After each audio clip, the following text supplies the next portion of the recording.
Hi friends. Hyderabad అనగానే మనకు Charminar, biryani, IT కంపెనీలు వెంటనే గుర్తొస్తాయి.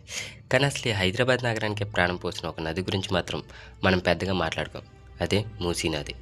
ఒకప్పుడు అమృతం లాంటి నీటిని అందించిన మూసీ నది ఈరోజు సిటీ మధ్యలో ఒక పెద్ద మురుగు కాలువగా ఎందుకు మారిపోయింది? ఒకప్పుడు లక్షల మంది ప్రాణాలు తీసిన మూసీ నది వరదల కథ ఏంటి? అసలు మూసీ నదికి ఏమైంది? ఈ వీడియోలో పూర్తిగా తెలుసుకుందాం. సో కొత్తవారు మన ఛానల్ చూస్తే తప్పకుండా ఛానల్ సబ్స్క్రైబ్ అయితే చేసుకోండి. ఇక టాపిక్లోకి వెళ్ళిపోదాం. అసలు మూసీ నది ఎక్కడ పుడుతుందో తెలుసా? మూసీ నదికి పురాణాల్లో ముంచుకొంద నది అని కూడా పేరుంది. ఇది వికారాబాద్ దగ్గర ఉన్న అనంతగిరి కొండలో పుడుతుంది. అక్కడ నుండి దాదాపు 240 కిలోమీటర్లు ప్రయాణించి నల్గొండ జిల్లా వాడపల్లి వద్ద కృష్ణానదిలో కలుస్తుంది.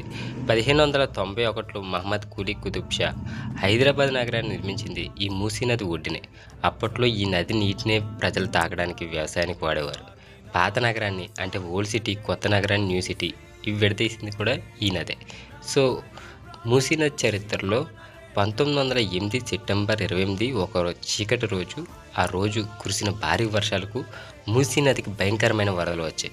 నీటి మట్టం ఒక్కసారిగా పెరిగిపోయి సగం హైదరాబాద్ నీళ్ళలో మునిగిపోయింది. దాదాపు 15,000 మందికి పైగా వరదలో ప్రాణాలు కోల్పోయారు. ఉస్మానియా హాస్పిటల్ దగ్గర ఒక వింత చెట్టు ఎక్కి సుమారు 150 మంది ప్రాణాలు దక్కించుకున్నారు. ఆ చెట్టు ఇప్పటికే అక్కడే ఉంది.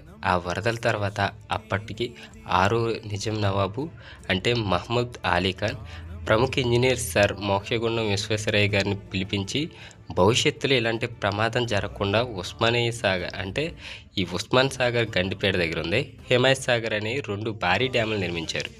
సో వరదల ప్రమాదం తప్పింది సరే, మరి ఈ నది ఇంతలా ఎలా నాశనమైంది? కాలక్రమేణలో హైదరాబాదు జనాభా విపరీతంగా పెరిగిపోయింది.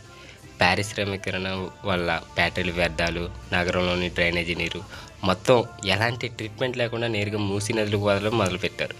రోజుకు 1,00,000 లీటర్ల మురుగునీరు కడవడం వల్ల ఈ మూసీ నది ఒక విషపూరితమైన కాలువగా మిగిలిపోయింది. ఈ నీటితో పండించిన కూరగాయలు తినడం వల్ల ప్రజలు అనారోగ్యాలు పాలవుతున్నారు.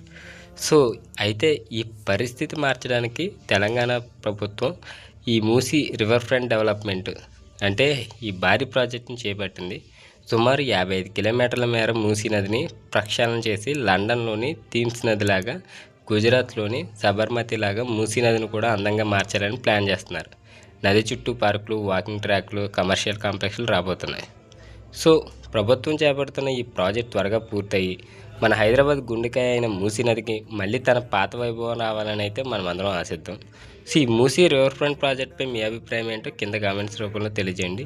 ఈ వీడియో మీకు ఇన్ఫర్మేటివ్గా అనిపిస్తే ఖచ్చితంగా లైక్ చేయండి, మీ ఫ్రెండ్స్కి షేర్ చేయండి. ఇలాంటి మరిన్ని ఇంట్రెస్టింగ్ టాపిక్స్ కోసం మన ఛానల్ తప్పకుండా సబ్స్క్రైబ్ చేసుకోవడం మర్చిపోకండి.